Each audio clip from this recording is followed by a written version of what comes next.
위해서 십자가에 달려 돌아가시고 부활하셔서 영생의 복락을 허락하시고 믿음을 주시니 감사를 드립니다. 부활의 첫 열매 되신 주님을 바라보면서 우리도 부활 신앙 믿음으로 충만케 해주셔서 인본주의를 벗어나게 하시고 오로지 하나님 중심으로 살아가는 복된 성도 되어지게 하여 주시옵소서. 이 시간에도 부활의 메시지를 듣는 우리에게 마음은 활짝 열게 하시고 전하는 입술을 주장하여 주시옵소서. 예수님의 이름으로 감사하며 기도드리옵나이다. 아멘. 우리 기독교는 끊임없이 기독교 진리에 대해서 공격을 받는 입장에 있어요. 그래서 성경을 보고 그게 어떻게 그럴 수 있느냐라고 하면서 사람들은 상식을 가지고 과학을 가지고 또 자기 지식을 가지고 공격을 합니다. 예수는 역사다라고 하는 영화가 있는데 그 역사는 실화를 바탕으로 한 건데 어떻게 보면 그 한 기자의 가정을 통해서 일어난 일이에요. 예수를 믿지 않는 한 기자의 가정이 있는데 그 기자의 가정 속에 딸이 어린아이가 갑자기 이 병에 응급 상황에 걸리게 됩니다. 응급 상황에 걸리게 돼서 죽을 수밖에 없는데 그것을 선한 기독교인이 잘 도와주고 고쳐서 그 딸이 살아나게 돼요. 그 딸이 살아나게 되어지니까 그 딸의 엄마는 정말 나도 믿음 생활해야 되겠다라고 하면서 교회를 다니기 시작을 합니다. 근데 그 남편은 기자예요. 기자라고 하는 직업은 아시다시피 사실에 근거해서 팩트에 근거해서 보도 내용을 잘 전해야 되죠. 그래서 만약에 잘못된 내용을 전했다라고 하면은 개인적으로도 문제가 있고 회사적으로 큰 문제를 당하는 것이 기자의 숙명이기도 합니다. 그래서 엉뚱한 소리를 할 수가 없는 거였습니다. 그래서 그 성격상 나는 이 기독교 신앙이라고 하는 것, 보지 않고 믿는다라고 하는 걸 이해할 수가 없다. 그러면서 이 부활에 대해서 자기가 한번 이 허구를 증명해 봐야 되겠다라고요.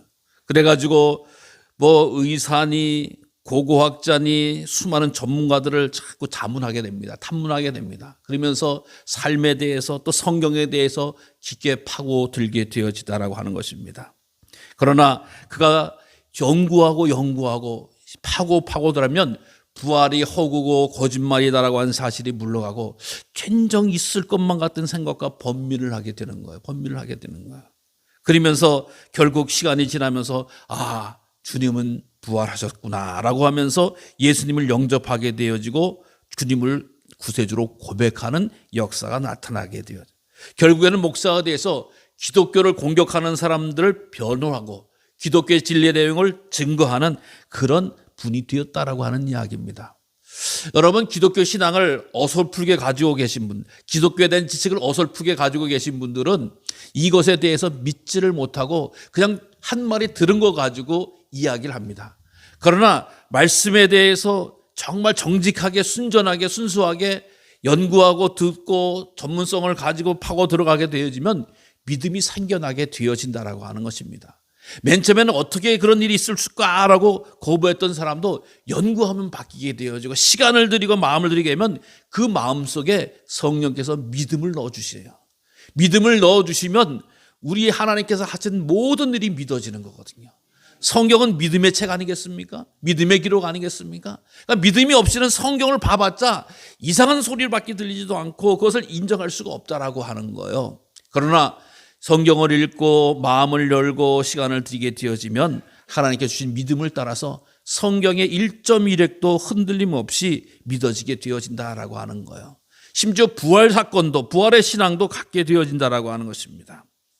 한국의 슈바이처라고 불리는 장기려 박사님은 부활을 믿는 이유가 세 가지가 있는데 첫 번째는 성경의 말씀이 그렇기 때문에 나는 믿습니다.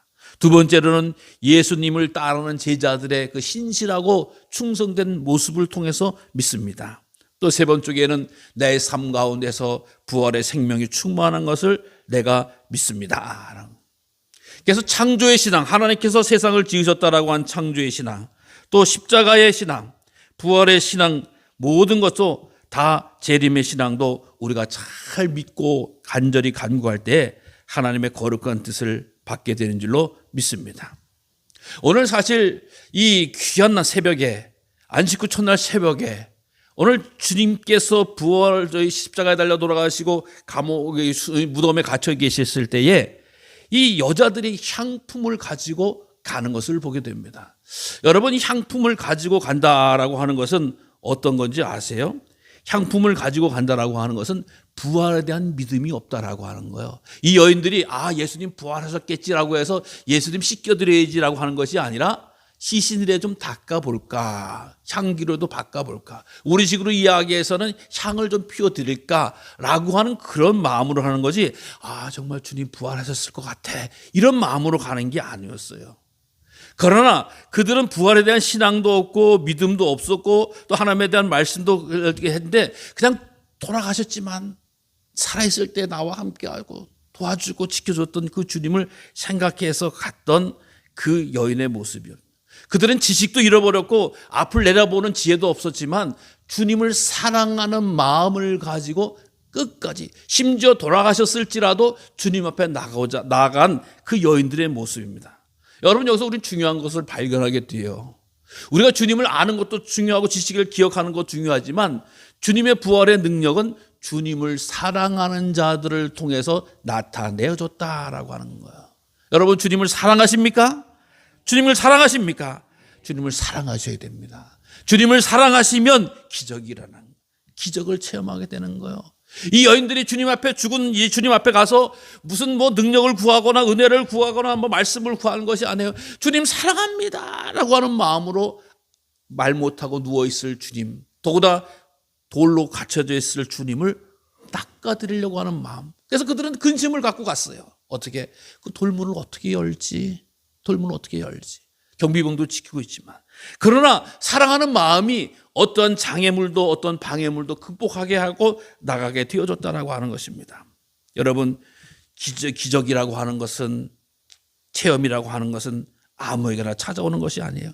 지식으로 찾아오는 것도 아니고 직분으로 찾아오는 것도 아니고 연수로 찾아오는 것도 아닙니다. 주님을 사랑하는 마음, 끝까지 사랑하는 마음, 포기하지 않고 사랑하는 마음, 그 사랑하는 여인에게 주님께서는 부활의 첫 생명과 소망을 허락해 주신다라고 하는 것입니다.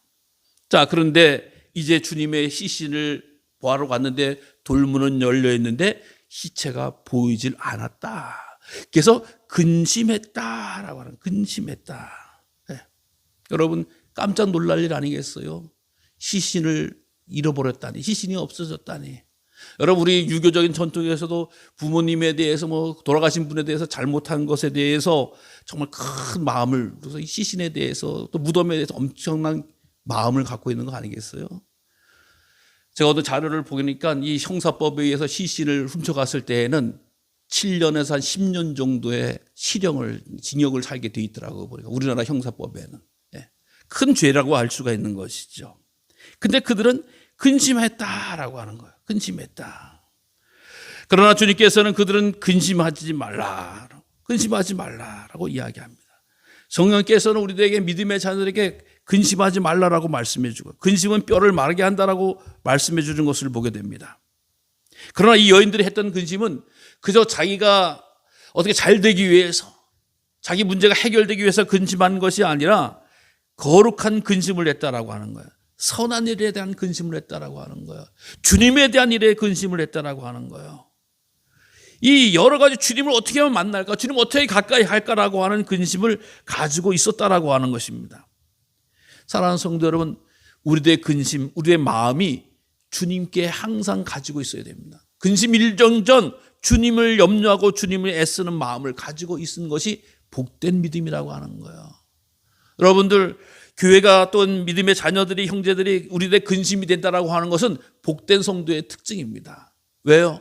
주님의 일에 대해서 내가 기도할 수 있고, 내가 때로는 마음을 담고 그것을 위해서 고백할 수 있는 것이 바로 주님께서 주시는 근심의 모습이라고 하는 거예요. 헨리 나우엔이라고 하는 분은 목회자를 통해서 상처 입은 치유자다라고 하는 표현을 썼어요. 뭐냐? 성도들을 위해서 상처를 위로하고 치료하고 회복하려고 하는데 결국은 그 상처를 입게 되는 사람들이 목회자다. 사랑하는 성도 여러분, 우리가 사랑하는 이웃을, 사랑하는 형제자매를, 사랑하는 교우들, 사랑하는 성도들, 사랑하는 교회를, 사랑하는 주님을 위해서 내가 근심하고 걱정하고 아파하는 것을 주님께서는 긍휼히 여겨주시고 그것이 귀한 상급이 되어지는 줄로 믿으시기를 바랍니다. 그래서 그것을 마음속에 잘 담고 있어야 돼요. 에이, 나는 몰라, 다른 사람이 다 알아서 해 라고 하는 것은 진정한 주님과의 관계를 가지지 못한 자들의 특징이라고 하는 것입니다. 그들이 근심했을 때 주님 뭐라 그랬어요? 어찌하여서 산자를 죽은 자 가운데서 찾느냐. 내가 근심했지만 주님은 방법이 있으셨고 주님은 길이 있으셨고 주님은 해결점을 주셨다라고 하는 거예요. 아, 내 근심이 별거가 아니구나. 하나님은 다 계획하시고 섭리하시고 예비해 놓으셨구나 라고 하는 것을 발견했을 때 믿음이 나타나는 거예요. 믿음이 자라는 거예요. 신앙생활이 기쁜 거예요. 행복한 거예요. 내 근심보다 내 염려보다 앞서 행하시는 하나님, 내 근심과 염려보다 모든 일을 예비하신 하나님 능력을 바라보면서 역시 나는 연약하고 부족하구나, 하나님은 위대하시구나 라고 하는 걸 발견하는 그 신앙의 기쁨, 그것이 바로 우리 성도들의 기쁨 아니겠습니까? 그러니까 먼저 근심 좀 많이 하세요. 그러나 그 근심에 앞서 계신 하나님의 응답과 하나님의 계획과 하나님의 놀라운 역사가 나타난다고 하는 것을 반드시 기억하시기를 바랍니다. 그래서 살아계신 하나님에 대해서, 살아계신 주님에 대해서 가지게 되어지고 만나는 일이 되어졌다라고 하는 것입니다. 사랑하는 성도 여러분, 우리가 주님께서 부활하셨다는 사실을 기억하지 못하고 부활하시겠다라고 하는 것을 인정하지 못하면 우리들의 믿음이 엉성해지는 거예요. 부족해지는 거예요. 연약해진다라고 하는 거예요. 아무리 희생과 사랑을 많이 한다고 하고 남들에 비해서 탁월한 생활을 한다고 해도 주님께서 살아계셨다라고 하는 그 사실을 인정하고 고백하지 않으면 우리 신앙은 죽은 신앙이 될 수밖에 없어요. 아무리 저 사람이 훌륭해 보인 것 같죠, 아무리 탁월해 보인다라고 그 속에 부활이 없으면, 부활 신앙이 없으면, 부활의 고백이 없으면 그 신앙은 온전한 것이 아니라고 하는 거예요. 도마와 같이, 도마가 욕을 오늘날까지 먹고 있는 이유가 뭐예요? 너 보겠다, 내가 만져보겠다, 주님의 부활에 대해서 그 거부의 말을 한마디 던진 것 때문에 도마와 같이 의심한다라고 하는 것을 오늘날까지 이야기하고 있다라고 하는 거예요. 오늘 이 자리에 모인 우리 모두는 부활의 신앙으로 하나 된 줄로 믿습니다. 굳건한 부활의 신앙의 반석에 선 성도님들 되시기를 바랍니다. 부활을 믿음으로 말미암아서 칭찬을 받습니다. 부활을 믿음으로 말미암아서 부활의 잔치에 참여하게 되는 줄로 믿으시기를 바랍니다. 여러분, 그래서 우리는 무덤이 비어도 걱정하지 않아요. 염려하지 않아요. 두려워하지 않아요. 슬퍼하지 않아요. 다른 종교는 장례가 얼마나 중요한지, 무덤이 얼마나 중요한지 알 수가 없어요. 여러분, 세계 7대 불가사의라고 하는 피라미드가 결국 누구의 무덤이에요? 파라오의 무덤이잖아요. 예. 그 무덤을 그렇게 해놓고 자랑하고 뭐 여러 가지 이야기합니다. 그러나 우리 교회는, 믿음은 무덤을 자랑할 것이 없는 거예요. 살아계신 주님을 자랑하는 거예요. 나와 함께 하신 주님을 자랑하는 거예요. 나의 영혼까지 책임져 주실, 나의 영생을 책임져 주실 자랑하는 거예요. 이것은 살아계신 주님만이 하실 수 있는 것이다 라고 하는 거예요. 오늘도 이 주님의 말씀을 기억하지 못했을 때에는 그들이 이 절망과 제약 가운데 있습니다만은 다시금 주님의 말씀을 기억해내게 되니까 얼마나 귀한 일인지 알 수가 없어요. 성경에 보니까 주님께서 살아계셨을 때에 죄인들의 손에 넘겨져서 못 박아서 3일 만에 살아나리라 하셨다라고 하는 말씀을 다시 천사가 깨우쳐줬을 때에 그것을 기억해냈다라고. 아, 내가 여태껏 걱정하고 근심하고 두려워하고 또 좌절했던 것이 하나님께서 이미 예수님을 통해서 주신 말씀을 통해 다 이루어졌구나 하고 다 떠오르는 거예요. 주님이 다시 살아나셨구나, 말씀대로 다시 살아나셨구나 라고 하는 것을 받아들이고 인정하게 되어졌다라고 하는 거예요.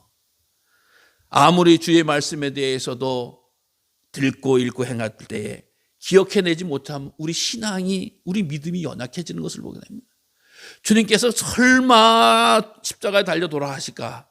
주님께서 설마 3일 만에 부활하실 수 있을까? 라고 하는 그 생각을 하고 있으니까 주님의 말씀을 새기지 못하고 담겨두지 못하고 내려놓지 못하고 사서 근심하고 걱정하고 슬퍼하며 좌절했던 사람들이 바로 믿음의 이 첫 부활절에 참여했던 사람들이었습니다. 여러분, 그러나 주님께서는 그들을 만나주시고 그들에게 부활의 소식을 전하는 자로, 증거하는 자로 세워준 줄로 믿습니다. 복음을 증거하니까 심지어 제자들도 뭐라고 이야기합니까? 허탄한 듯 믿지 않았다. 그 부활의 현장에 있지도 않았어요. 제자들은 예수님 십자가 달려 돌아간 다 도망가고 흩어졌었어요. 그러면서 이 여인들이 와가지고 마리아가 보았다라고 이야기했더니 허탄한 듯 듣다. 여러분이 허탄이라고 하는 말은 농담같이 들었다라고 하는 거예요. 농담같이 들었다. 또 잡담같이 들었다. 저 여인들이 허튼 소리를 아침부터 하는구나 라고 하는 정도로 정말 무시한 것을 보게 됩니다. 그러니까 이 새벽부터 이상한 소리를 한다라고 하는 이런 마음처럼 들었던 것을 보게 됩니다. 여러분, 그러나 주님의 말씀을 듣고 믿는 자는 복 있는 사람이다라고 하는 것입니다. 복 있는 사람은 악인의 죄를 쫓지 아니하며 오직 여호와의 율법을 즐거워하여 그 율법을 주야로 묵상하는 자로다. 주님의 말씀을 듣고 읽고 기억하고 묵상하는 자가 바로 복 있는 자다라고 하는 것입니다. 사랑하는 성도 여러분, 그래서 이 부활의 잔치에 참여한 우리들에게 부활의 소식이 들려질 때에 마음을 활짝 열고 아멘으로 믿는 우리가 되시기를 바랍니다. 주님은 살아나셨습니다. 살아나셨습니다. 살아나셨습니다. 그 주님께서 우리에게 부활의 신앙으로 인도해 주고 초청해 주어서 우리들을 놀라운 은혜로 베풀어 주신다라고 하는 거예요. 그래서 기독교에 있어서는 죽음은 영원한 이별이라고 하지 않습니다. 자다가 깬다, 잠과 같이 말씀하는 것을 보게 되는 거예요. 누웠다가 일어난다라고, 일어난다라고 하는 영어를 표현을, 부활했다라고 하는 영어를 보면 라이즈라고 하는 거예요. 일어났다라고 하는 거예요. 일어났다. 그러니까 누워있다가 일어나는 거예요. 이 사건의 첫 걸음을 주님께서 하셨기 때문에 이 주님을 믿는 자들에게는 부활의 잔치에, 부활의 후대의 수손에 참여하는 복을 누리게 되어진다는 사실을 반드시 기억하시면서 믿음으로 이 부활절에 기쁨과 감사와 승리와 확신이 충만한 우리 모두가 되어지기를 간절히 주님의 이름으로 축원합니다. 기도하겠습니다.